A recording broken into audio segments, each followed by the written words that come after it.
भक्त जनों, आज आप सुने भगवान शंकर की व्रत कथा। एक शिव भक्त भगवान शंकर को खुश करने के लिए भगवान शिव के मंदिर पहुंचा। भगवान को खुश करने के लिए वो एक लोटा में दूध भर कर शिव जी का अभिषेक करने के ले लिया। साथ में फूल माला, धतूरा का फल, बेल की पत्तियां जो शिव जी को अति प्रिय है वो सब भी ले लिया। मंदिर में जाकर भगवान को सब अर्पण करने के बाद लौटते समय जब मंदिर का घंटा बजाने के लिए सर ऊपर उठाया तो देखता है कि मंदिर में सोना का घंटा लगा हुआ है। सोने का घंटा देखकर उसके मन में लालच आ गया। वो सोचने लगा कि यह सोना का घंटा अगर मुझे मिल जाता तो मैं कितना धनवान बन जाऊंगा, मेरे पास बहुत पैसे आ जाएगा। यह सोचकर उसने सोने की घंटा चुराने की योजना बनाई। अभी तो दिन का समय था, चोरी करने के लिए उपयोगित समय नहीं था। इसलिए वो रात के अंधेरे में मंदिर का घंटा चुराने के नियत से आया। मंदिर की लाइट जल रही थी, दरवाजे में ताला नहीं मारा गया था। ऐसा लग रहा था जैसे कोई उसके आने की बाट देख रहा है। उस भक्त ने जो चोरी की नियत से मंदिर में प्रवेश किया था, अंदर आकर मंदिर का दरवाजा बंद कर लिया। सामने भगवान शिव की मुस्कुराती हुई प्रतिमा थी। एक क्षण को भक्त रूपी चोर की नजरों भगवान से मिली और दूसरे ही क्षण उस भक्त रूपी चोर ने निगाह फेर लिया। आखिर अब वो चोर बन चुका था। उसके निगाहों की लाज और सील समाप्त हो चुकी थी। मंदिर का घंटा ऊंचाई पर था। उस घंटे को ऊपर से उतारने के लिए उस चोर को कोई ऊंची चीज चाहिए जिस पर वो चढ़कर घंटा को उतार सके। उसने मंदिर के अंदर इधर उधर नजरों दौड़ाई कि कोई ऊंची चीज मिल जाए जिस पर वो चढ़कर इस घंटे को उतार सके, लेकिन कोई ऊंची चीज नजर नहीं आई।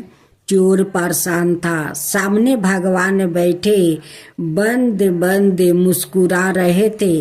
भगवान से अपने भक्तों की मनोदशा कहाँ छुपी रहती है, युक्ति भी तो भगवान ही समझते हैं ना। उसे भक्त रूपी चोर के मन में भी तुरंत एक उपाय आ ही गया। जिस शिव प्रतिमा की वो रोज पूजा करता था, जो शिव प्रतिमा उसके लिए साक्षात भगवान थे, जिनके चरणों में उसका सारा संसार था, वो भगवान की मूर्ति आज उसके चोरी में काम आने वाली थी।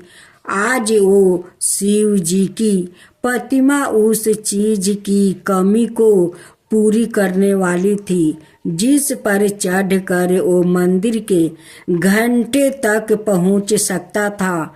और उसने यही किया। वो शिव जी के कंधे पर चढ़ गया। कंधे पर चढ़ने के लिए उसे बहुत मेहनत करनी पड़ी। शिव जी के कंधे पर चढ़कर वो मंदिर का घंटा उतारने का प्रयास करने लगा, लेकिन यह है क्या, घंटा तो अभी भी ऊंचा है।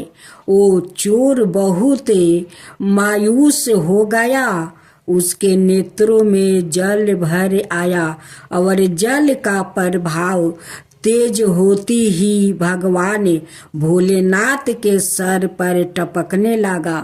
भगवान भोलेनाथ सदा अपने भक्तों की सूद लेने वाले, जल की धारा से प्रसन्न होने वाले आज कैसे नहीं प्रसन्न होते। आज तो उनका एक भक्त अपना आंसू रूपी जल उन पर बरसा रहा था और तुरंत ही अपने भक्त के समक्ष प्रकट हो गया। वो चोर अपने भगवान को अपने सामने देखकर भाव भोर हो गया। भगवान तो अपने भक्त की मदद करने आए थे। उन्होंने मंदिर का सोने का घंटा उतार कर उस चोर रूपी भक्त के हाथ में थमा दिया। यह लो बस्ते, इसके लिए ही तुम इतना परेशान थे, हम तो तुम्हारी मदद करने आ गए। भक्त बस्ते, भगवान से अपने भक्ति की पीड़ा नहीं देखी गई। भगवान का दर्शन पाकर अब उस चोर की अंत धर्मात्मा भी उसे धिक्कारने लगा। वो भगवान के चरणों में गिर पड़ा, अपने आंसुओं से भगवान के चरणों को पखारने लगा। भगवान ने प्रेम से उसके सर पर हाथ फेरा और अंतर ध्यान हो गए। अब वो चोर फिर से शिव भक्त बन गया था, एक सच्चा शिव भक्त था। तो ऐसे है हमारे भोलेनाथ, कब किसको कौन सी बात पर प्रसन्न होकर दर्शन देंगे। भोलेनाथ कहाँ नहीं जा सकते हैं, वो तो कण कण में बसते हैं, जहाँ तहाँ जा सकते हैं। साथ में एक और कथा सुने।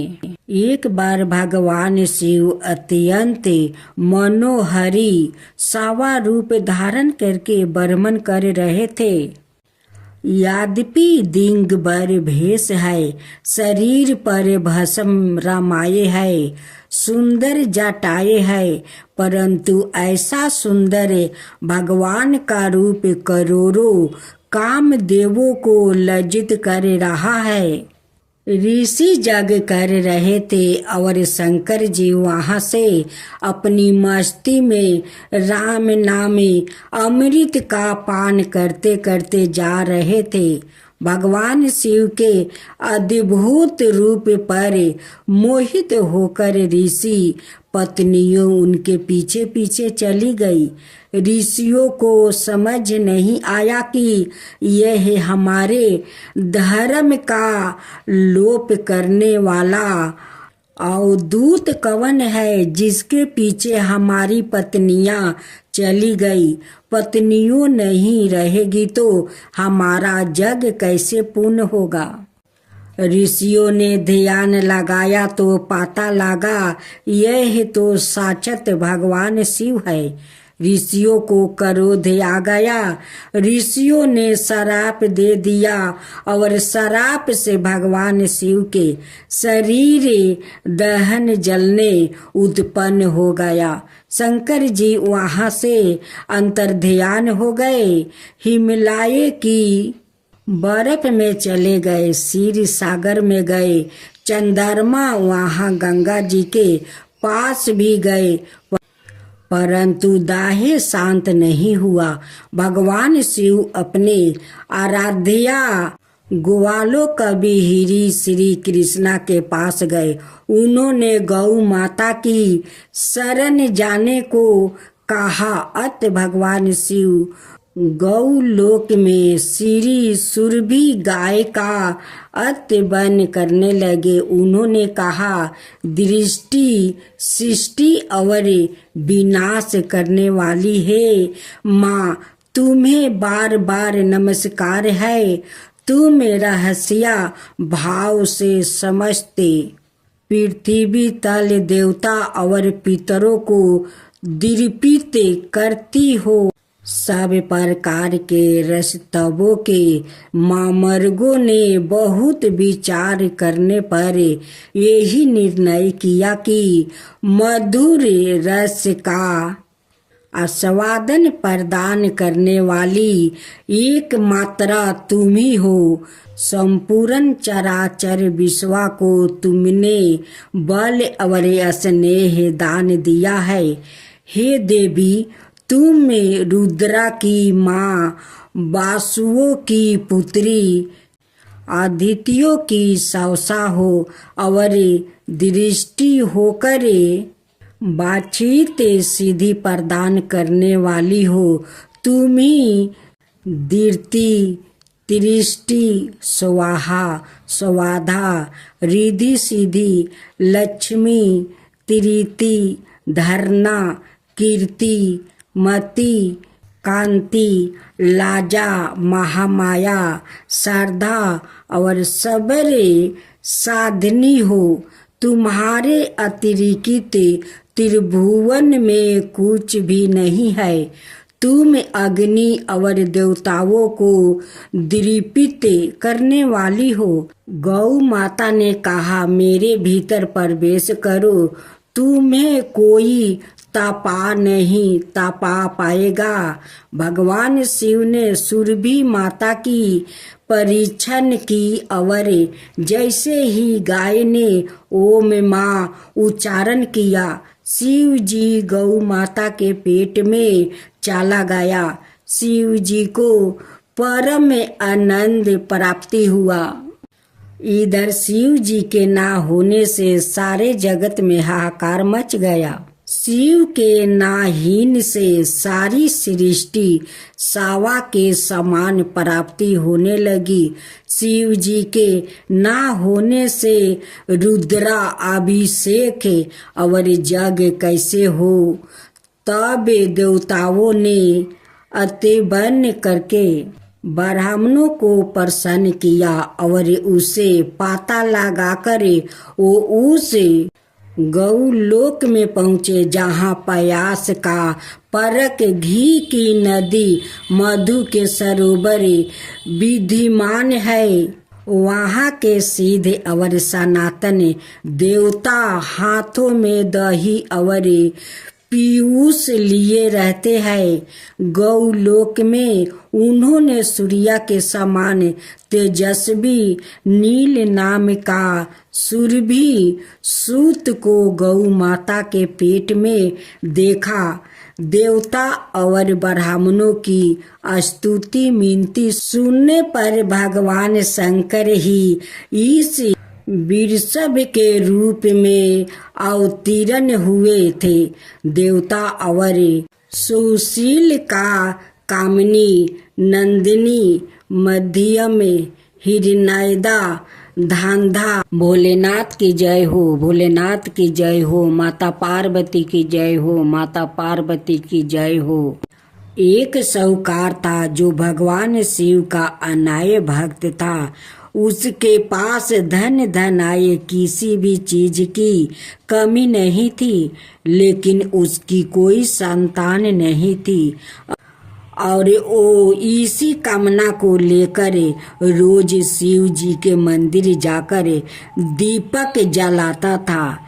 उसके इस भक्ति भाव को देखकर एक दिन माता पार्वती ने शिव जी से कहा कि प्रभु, यह साहूकार आपका अनय भक्त है, इसको किसी बात का कष्ट है तो आपको उसे अवश्य दूर करना चाहिए।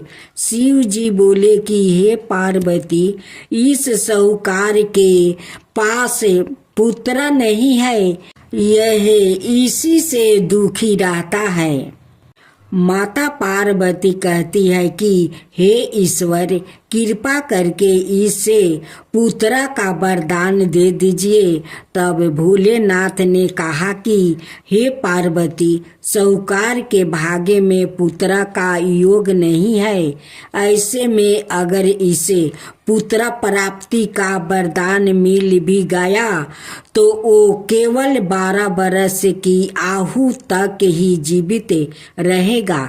यह सुनने के बाद भी माता पार्वती ने कहा कि हे प्रभु, आपको इस साहूकार को पुत्र का वरदान देना ही होगा।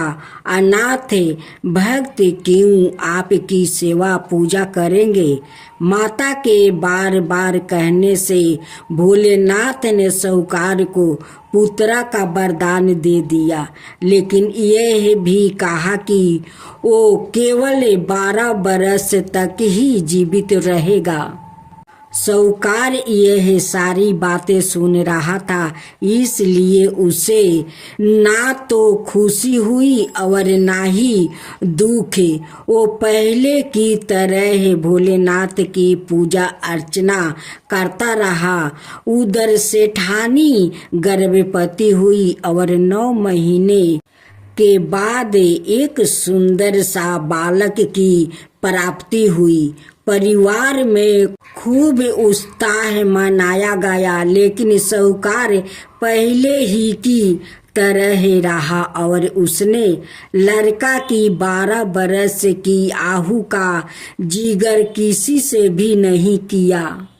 जब बालक 11 बरस की आयु हो गई तो एक दिन साहूकार की सेठानी ने बालक के विवाह के लिए कहा।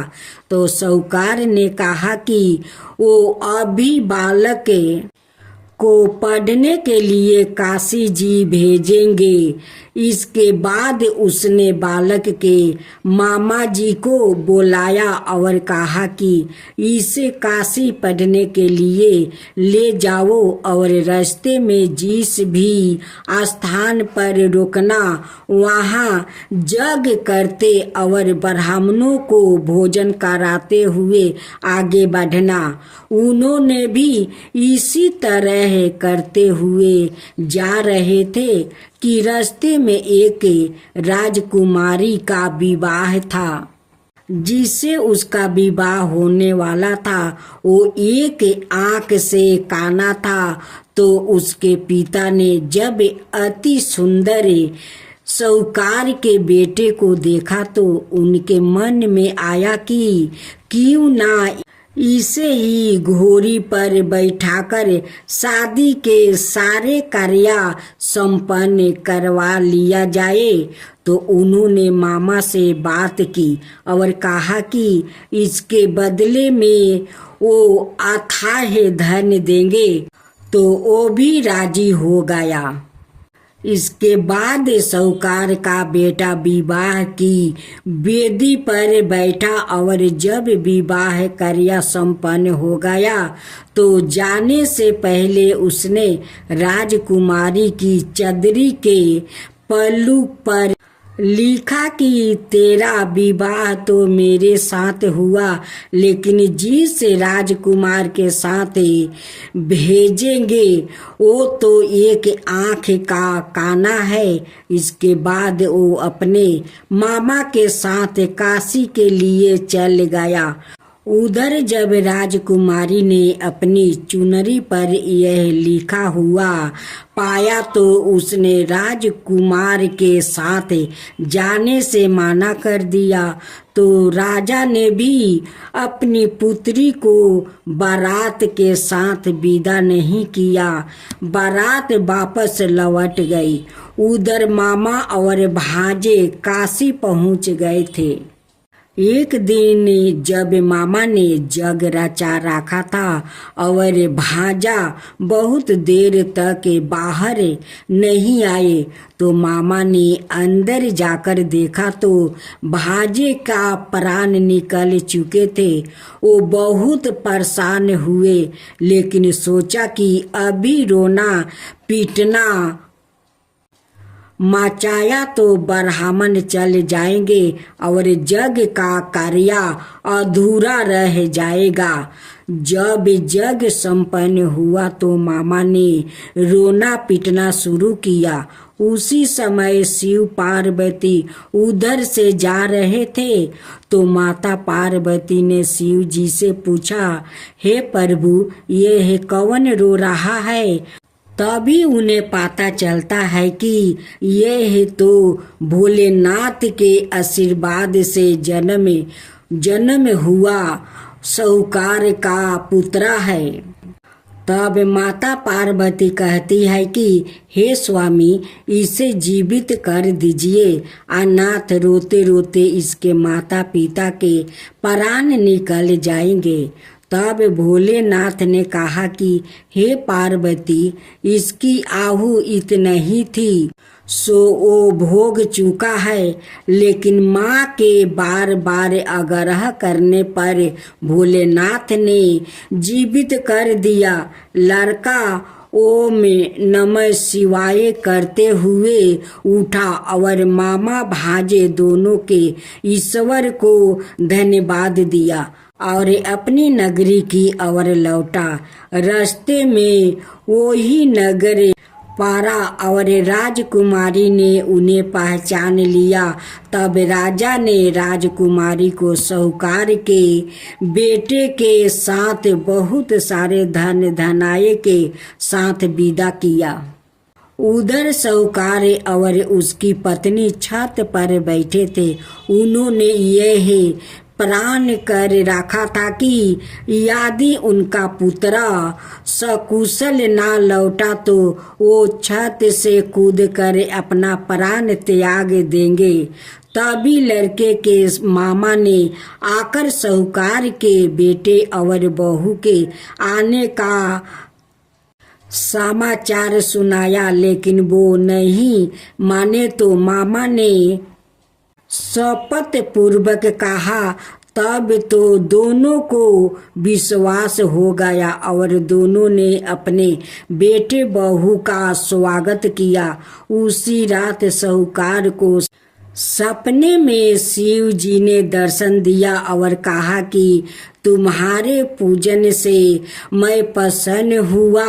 इसी प्रकार जो भी व्याकृत इस कथा को पढ़ेगा या सुनेगा उसके समस्त दुखों दूर हो जाएगा और मन बचित सभी कामनाओं की पूर्ति होगी।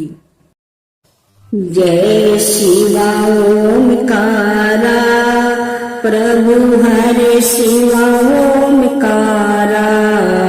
ब्रह्मा विष्णु सदा शिव अर्धंगिनी धारा।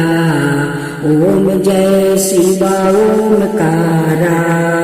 एकानन चतुरानन पंचानन राजे। शिव पंचानन राजे। हंसासन गरुड़ासन विषवाहन साजे। ओम जय शिवा ओमकारा। दो भुज चार चतुर भुज दस भुज अति सोहे। तीनों रूप निरखता त्रिभुवन जन मोहे। ओम जय शिवा ओमकारा।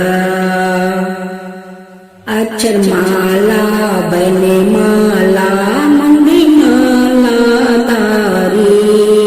चंदन मृग मद सोहे बोले सुभिकारी। ओम जय शिवा ओमकारा। श्वेतांबर पीतांबर गंबर अंगे। सनकादिक बरे मादिकी भूतादिकी संगे। ओम जय शिवा ओमकारा। करके मध्यम कमंडल चक्र त्रिशूल धरता। जग करता जग भरता जग पालन करता। ओम जय शिवा ओमकारा। ब्रह्मा विष्णु सदा शिव जानते अविवेका। प्राण बचर के मध्यम यह तीनों एका। ओम जय शिव ओमकारा। तिरगुण शिव जी के आरती जो कोई नर गावे शिवा जो कोई नर गावे। कहत शिवानंद स्वामी मन भजत शिवानंद स्वामी मन वांछित फल पावे।